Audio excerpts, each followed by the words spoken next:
walang sisinuhin. Yan ang binigyan diin ng Malacanang sa pagkakatalaga kay Justice Secretary Jesus Crispin Remulla bilang bagong ombudsman.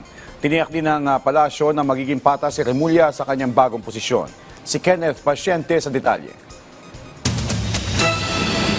Itinalaga na ni Pangulong Ferdinand R. Marcos Jr. bilang bagong ombudsman si Justice Secretary Jesus Crispin Remulla. Nahahalili kay Samuel Martires na nagretiro na noong July. Bilang ika-59 na Justice Secretary, napatunayan na raw ni Remulla ang kanyang integridad at commitment sa publiko kaya inaasahang magagampanan niyang mabuti ang bagong posisyon.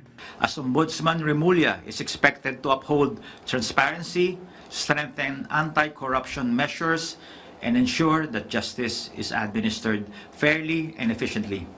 There will be no sacred cows, no exemptions, and no excuses. Public office is a public trust, and those who betray it will be held accountable.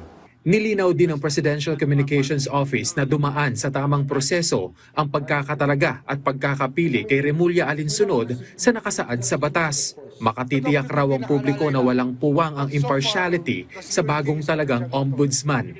You remember, there's always a process and a very stringent process required under our Constitution, and then Secretary Remulla went through that process, no, and he was vetted by the JBC and appointed by the President. So I don't believe there is basis to that concern. Thank you. Will there be a shall with regard to the handling of cases?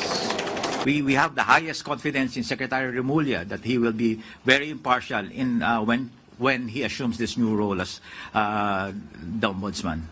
Dagdag pa ng PCO, nagbase lang ang Pangulo sa naging rekomendasyon ng Judicial and Bar Council o JBC. At the end of the day, after the President receives the recommendation from the JVC, it's still the decision of the President, no, after he receives the shortlist. No?